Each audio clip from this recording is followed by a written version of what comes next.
Kalau dari sarana prasarana media center kita ini lebih baik dari media center pada saat Olimpiade. Namun gempuran yang terakhir itu membuat kita harus belajar lebih baik bahwa kita harus lebih maksimal lagi menyampaikan informasi-informasi yang positif. Dan ini terus kita bekerja, siang malam teman-teman juga terus berkumpul, kita terus merumuskan langkah-langkah dan terus kita akan menyampaikan informasi-informasi yang terbaik. Jadi tanggung jawab ini bukan hanya tanggung jawab daerah tapi tanggung jawab semua pihak. Maka tadi pembagian tugas itu yang menjadi penting. Siapa melakukan apa dalam jangka waktu berapa lama, kemudian bagaimana pembagian kerjanya dan seterusnya, itu sangat penting sekali. Dan sebenarnya kalau diungkap satu-satu seperti pelayanan yang ada di Sumatera Utara, kita memberikan pelayanan yang terbaik. Termasuk transportasinya, akomodasinya. Yang kita sediakan 8.000 kamar itu 92 hotelnya itu lebih dari bintang 3. Kemudian makanannya didampingi oleh ahli gizi. Jadi di Sumatera Utara ada ahli gizi yang juga bisa berkonsultasi, bisa memberikan advice, bisa memberikan pendampingan untuk gizi-gizi atlet-atlet tertentu. Itu sudah kita siapkan semua.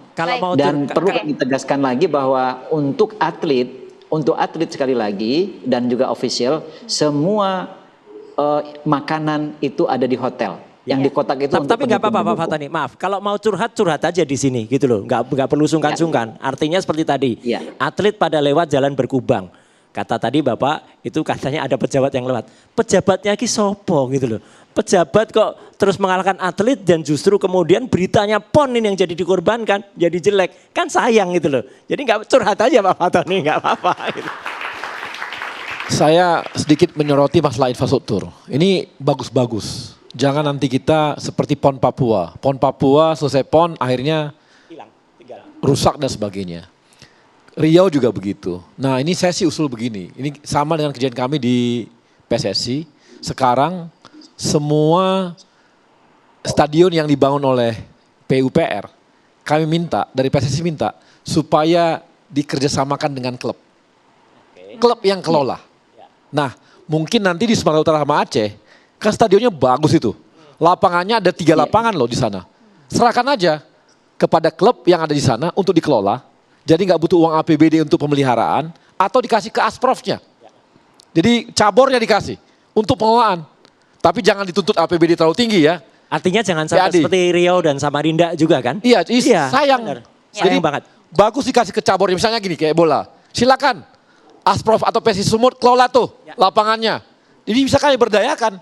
Latihan di situ, kami bisa sewakan kemana. Jadi biaya pemeliharaan operasionalnya bisa dipelihara daripada nanti nganggur stadionnya. Kayaknya nggak cuman ini Bang, cuman satu cabur aja. Iya, pasti yang lain juga iya. Gitu, jadi kayak tadi bowling misalnya. Kan sayang kalau nanti terbengkalai. Bagus kasih ke cabur, silakan cabur kelola. Jadi kami akan cari pembiayaannya, pemeliharaan dan sebagainya. Sehingga bisa kami manfaatkan daripada akhirnya klub-klub sewa lagi lapangan. Sayang. Cari ini menjadi catatannya untuk pemangku daerah, untuk Pak Fatoni juga. Ngomong-ngomong sepak bola tadi sudah hadir Bung Napoleon Bonaparte. Kemarin apa yang terjadi kalau kita lihat di lapangan hijau tadi juga sudah menjadi catatan juga dari PSSI, Bang Napoleon. Ya baik, terima kasih Mbak. Assalamualaikum warahmatullahi wabarakatuh. Jadi kalau mau lihat ke belakang kronologis yang terjadi kemarin, memang sebelum pertandingan memang kami sudah curiga setelah DSP yang diberikan ke kami itu, wasit yang memimpin pertandingan itu beda dengan wasit yang masuk ke lapangan. Jadi dari DSP daftar susunan pemain itu, wasit yang memimpin pertandingan itu dari Sidoarjo. Tapi ternyata dengan asisten itu dari Jakarta Selatan kalau nggak salah itu. Tapi ternyata yang masuk itu yang memimpin malah yang dari Sumatera Tumbar. Selatan.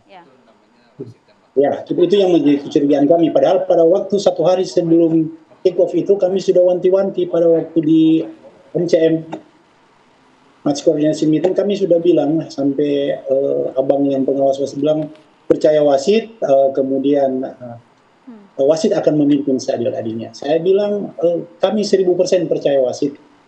Kami tidak akan protes apabila memang wasit akan memimpin sesuai dengan law of the game.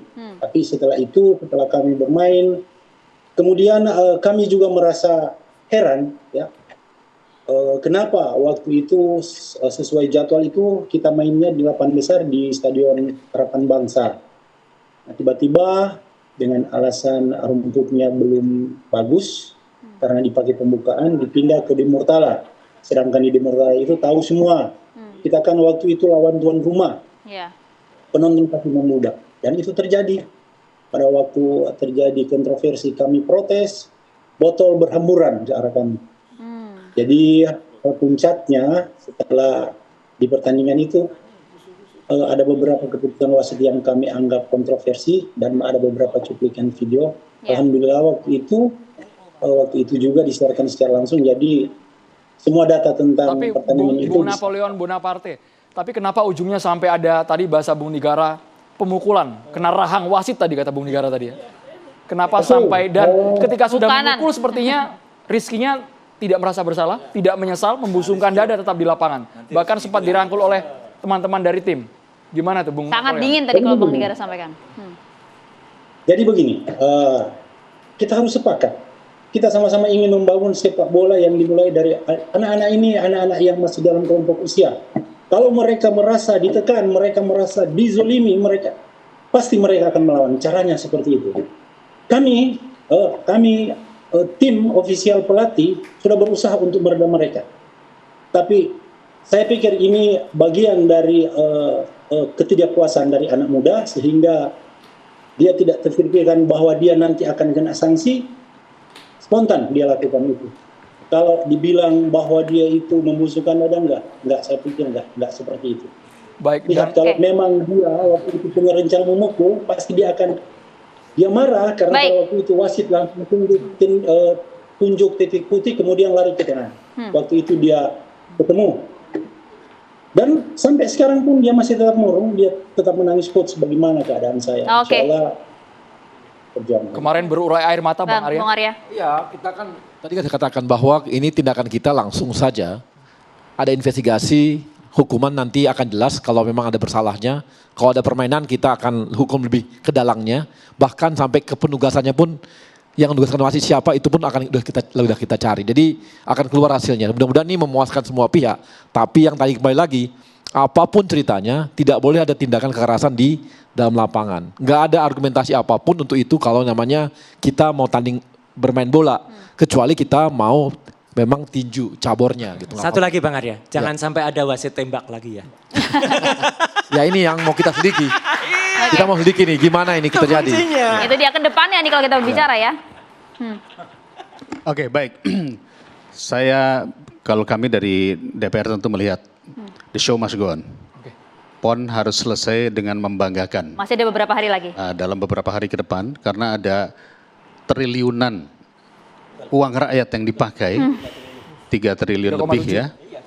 Itu harus benar-benar menjadi sesuatu yang memberikan benefit, sukses prestasi olahraganya, sukses infrastrukturnya, sukses multiplier efek kepada sektor perekonomian di bawah, dan paskanya, ini yang penting.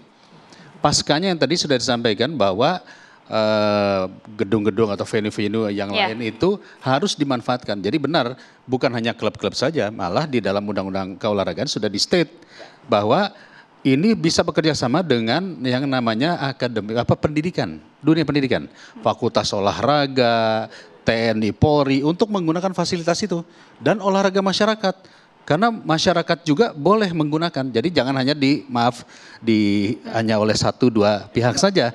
Ini milik masyarakat, milik rakyat. Kami berharap semua pihak bisa tergerak untuk mendorong memajukan olahraga kita, khususnya buat ajang-ajang seperti PON seperti ini. Sesaat lagi, catatan demokrasi akan segera kembali pemirsa. Tetaplah bersama kami.